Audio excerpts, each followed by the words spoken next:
Я всех приветствую. Сегодня будем делать место для костра. Так как сейчас суровый закон дачникам и даже кто в частных секторах живет, что жечь костры во дворах нельзя. Жечь костры в не специально выделенных местах, подготовленных для этого нельзя, там штрафы и тому подобное. Ну, значит, вот можно сделать вот такое вот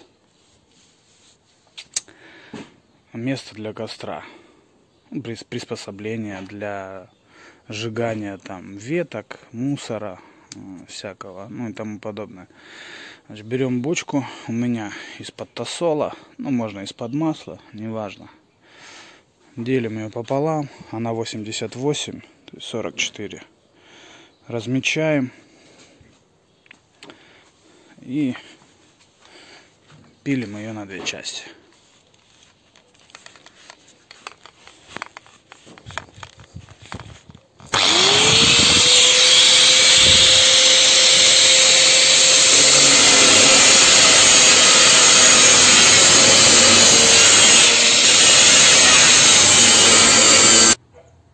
И вот у нас получилось две вот такие емкости.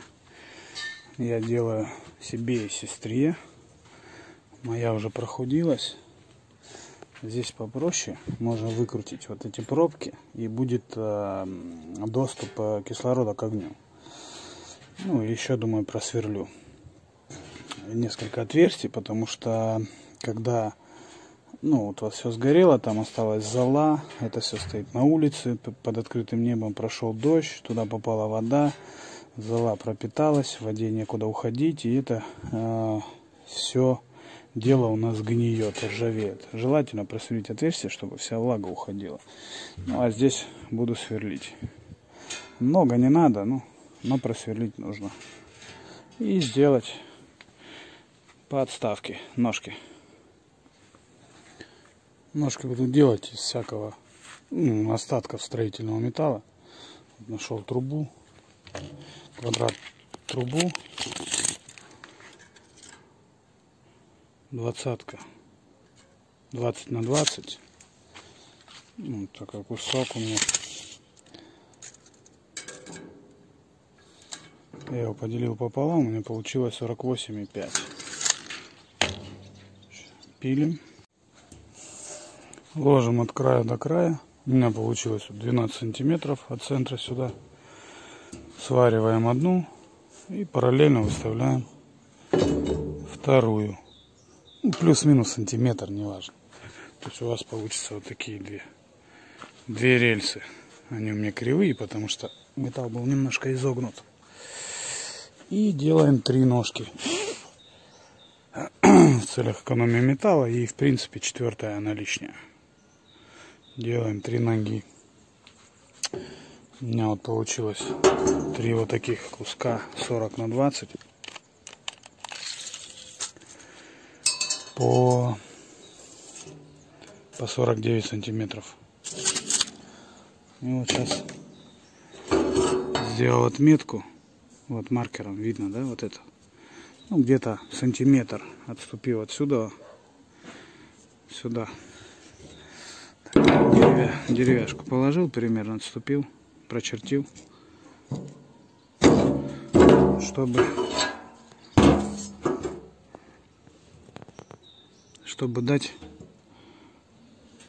уклон ноге, да? То есть не вот так привариваем, не по 90 градусов, а вот делаем угол, чтобы более устойчиво была наша конструкция. А вот, кстати, вот мое старое костровое место. Оно так подустало. Чтобы не делать распорок между ножками. Вот они, 3 ноги у меня получились. Чтобы не делать распорок между ними. Так как мы здесь дали угол, да, вот видно. Когда будете проваривать, вот здесь тоже надо проварить, чтобы у ножки не было вот этого движения. То есть можно точку просто поставить сюда. И с той стороны также. Вот как я здесь сделал. Тык. Все, теперь нога мертвая. Никуда она не денется. Блин, вот эту закосячил, криво поставил. Придется срезать.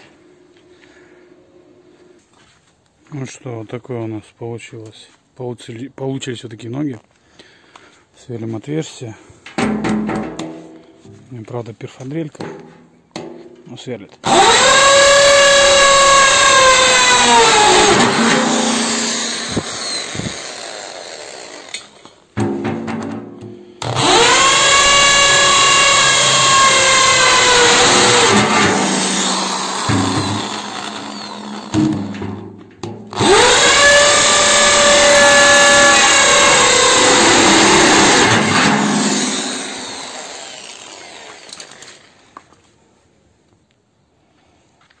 Насверлил отверстие. Видно, да? Достаточно.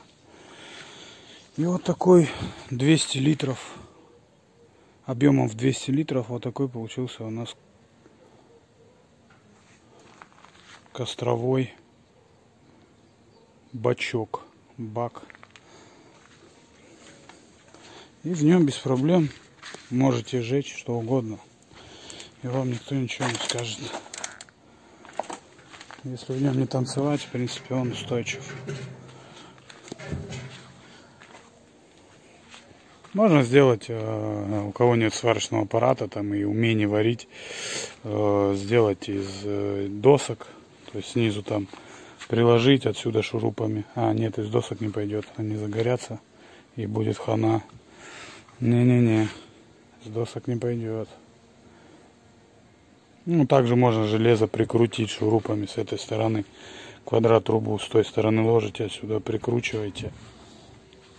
То есть основание. Ну, если подумать, вообще можно вот сюда сбоку вот так поприкручивать. Вот так, раз, и вниз. Хлипко будет, конечно, но стоять будет, в принципе. Ладно, что тараторить. Буду вторую делать для себя. Все, кто посмотрел, огромное спасибо. Хороших людей вам на жизненном пути. Чистого неба над головой. Ставьте лайки, дизлайки, делитесь этим видео. Всем спасибо, всем пока.